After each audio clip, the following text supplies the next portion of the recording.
Coming up, we will see freshman orientation from the parents' perspective. Stay tuned. TrojanVision Nightly News starts now. From the high-definition digital production center on the Troy campus, with news from Troy University locations around the world, this is Troy TrojanVision Nightly News. Hello and welcome to Troy TrojanVision Nightly News for June 24, 2013. I'm Jamarlo Phillips. Thank you for joining us this evening. For parents, sending their children off to college can be a difficult thing, but during the impact sessions, there is an opportunity for parents to get a closer look at what to expect for their child's college experience. Felicia Payne has a story. When students come to Impact, they learn all about their future college home, and the parents that come to Impact with them learn things that will help them through this transition from home to college. I think going over the calendar is very important. I just especially like all the information provided. Well, I learned about the different meal plans. Didn't know about that before today, about the different options there and why we might want to consider which ones. Learned about some of the payment deadlines over at the financial services table. Learned about football games at that table, so several things. During their portion of Impact, parents of incoming freshmen learn about how to help their children prepare for the beginning of their college career and what to expect in the coming months. For all these kids, their parents are sending them away from home for the first time ever for a long time, so it's good to know what their life's going to be like, what they're going to be doing, what their expectations are before we kind of let go of the leash, I guess. Even though the focus of the parents' session is on the parents, they still have expectations for their students and what they hope that they learn while they're at Impact. I hope that my son really pays attention to the expectations as far as classes, the importance of going to class, being in communication with his professors, and just really keeping up with deadlines. Well, I hope he learns that college is going to be enjoyable, first of all, and that it's not overwhelming, but that he also sees that it's serious and that he prepares himself mentally for what's about to happen in a couple months. Felicia Payne, Troy, TrojanVision News. There are 7 more impact sessions this summer, with the last one being July 15th. High school students from across the state converged on Troy University this weekend to learn lessons in leadership courtesy of the Lions Club. Troy University held its 4th annual Alabama Lions High School Leadership Forum this past weekend, welcoming students from all over the state of Alabama for a weekend of fun, leadership discussions, and mentoring. Friday night, we started out with a big dream gathering hosted by Mitch Matthews, who's actually from Des Moines, Iowa, and he came in this weekend to do several workshops, and one of those being the Big Dream Gathering. Keynote speaker and founder of the Big Dream Gathering, Mitch Matthews, says he was excited to partner with the Lions for this year's Leadership Forum, but most of all, being able to do a Big Dream Gathering with the students. I got invited to be a part of the Lions Club Leadership Forum, and what we do is we do something called a Big Dream Gathering. And so we were able to partner with the Lions to bring that here to Troy and get to do a Big Dream Gathering with the students. One Lions Club group leader says he believes that the students enjoyed themselves over the weekend and will take back home all of what they have learned. What's going on is people are learning how to be successful and to follow their dreams, and I believe that they're soaking it all in and they're getting ready to go back to their hometowns and actually, go into the community and help them learn what they have learned at this organization and at this leadership forum. This weekend's been a lot of fun. We made a lot of new friends, and we did a lot of team building exercises at Camp Butter and Egg, and that was a lot of fun. And we got a bunch of new leadership tips to bring home. I came down here not expecting a whole lot, just kind of hanging out, but some of the speakers have gotten up there and, they start giving you motivation to fill out your dreams. Some of the dreams are like to own a pet, and then some of the other ones are huge, like to operate a huge career, be a CEO and things like that. It's been really, really fun. I've met a lot of new people, a lot of new friends, and I've gotten a lot of great tips on leadership and following my dreams and actually putting them into work. This was the 4th year the Lions Club Leadership Forum was held on the Troy campus. And now taking a look at news from around the state. In Midland City, authorities say a police department employee is in custody after they say he held officers at bay during a standoff in Midland City over the weekend. Authorities say 43-year-old Keith Reinhardt is employed with the Headland Police Department. In Coleman, organizers of Rock the South, a two-day country music festival, have signed a contract to keep the concert in Coleman for the next 5 years. Coleman Mayor Max Townsend says the city likely will conduct an economic impact study on the festival. A baby rhino at the Montgomery Zoo has been named Ethan after the Alabama boy who was taken hostage in a bunker in February. Ethan is the first rhino calf born in a U.S. zoo to survive and thrive after being conceived by artificial insemination. The boy Ethan was rescued by an FBI hostage team after a 6-day holdup in February. And still to come on TrojanVision Nightly News, the Troy men's track and field team finished a successful season ranked in the South region. Mitchell Spoon will tell us more in sports. But first, the Supreme Court announces the first of many decisions expected this week. We'll have that and more coming up next. I'm Danielle Nottingham at the Supreme Court. Coming up, the justices hold off making a major ruling on affirmative action.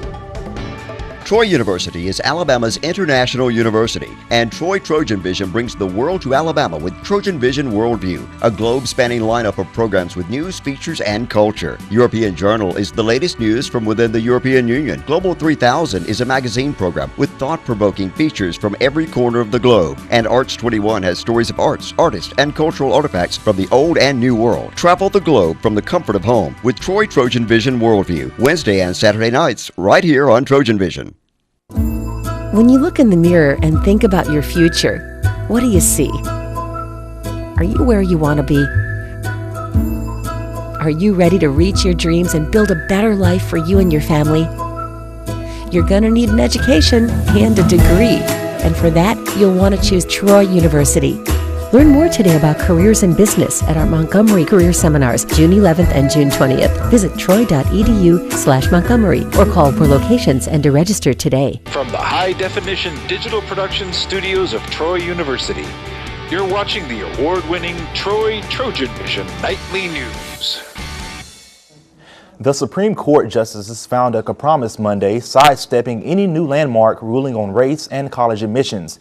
Daniel Nottingham is at the court with more, the affirmative action decision. Abigail Fisher says seeing her case go all the way to the Supreme Court was a great learning experience, and that her challenge to affirmative action is still alive. I'm grateful to the justices for moving the nation closer to a day when students' race isn't used at all in college admissions. Back in 2008, Fisher sued the University of Texas, arguing she did not get in partly because she is white. The school factors in race along with test scores and student activities to help select part of its freshman class.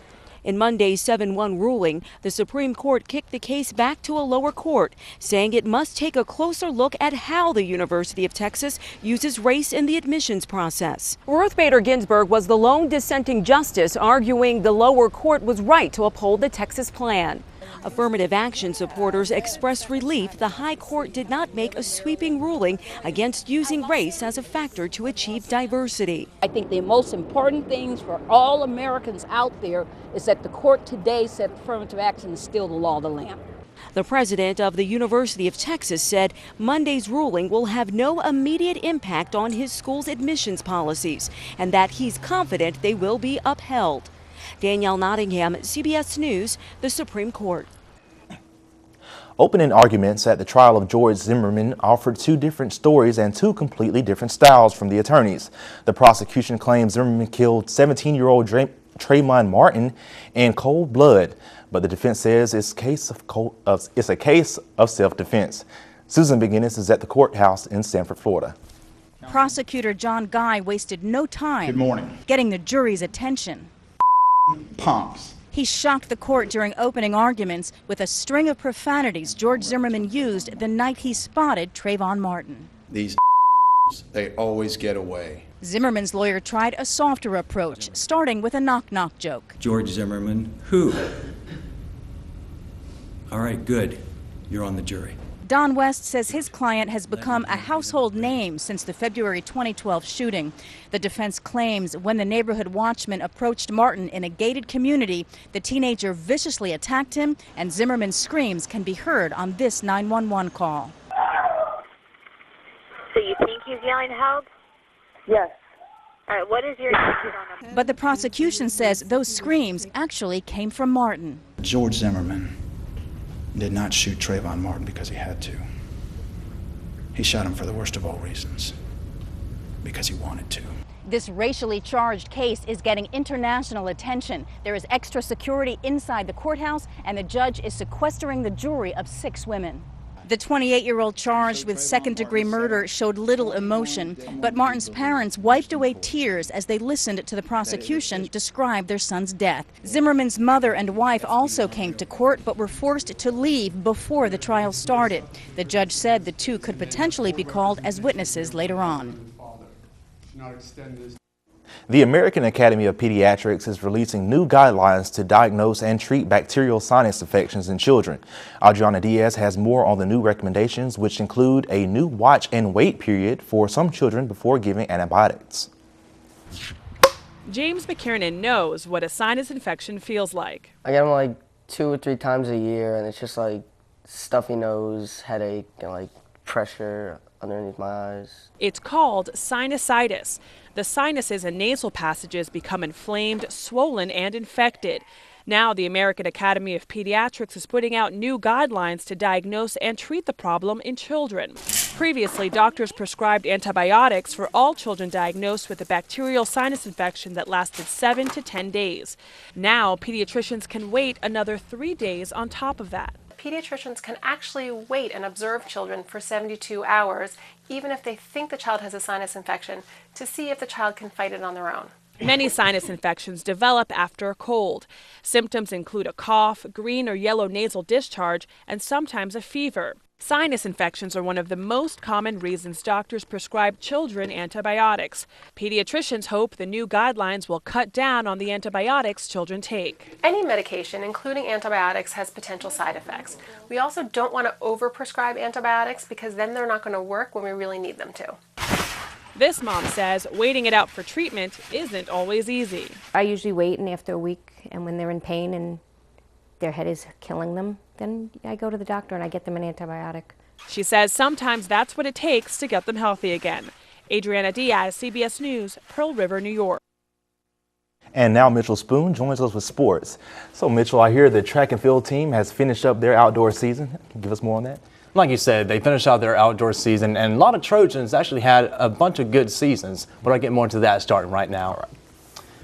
Troy's men's track and field team finished out its 2013 outdoor season, ranked 15th in the South region.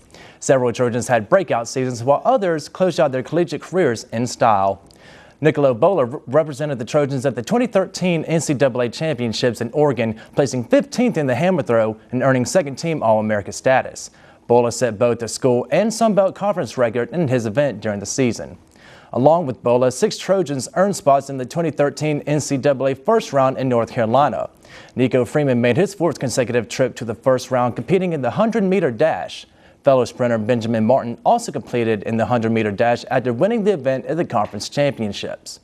Troy reached as high as 9th in the regional rankings at the beginning of the season and remained ranked for the entire year before placing 7th at the Sun Belt Conference championships.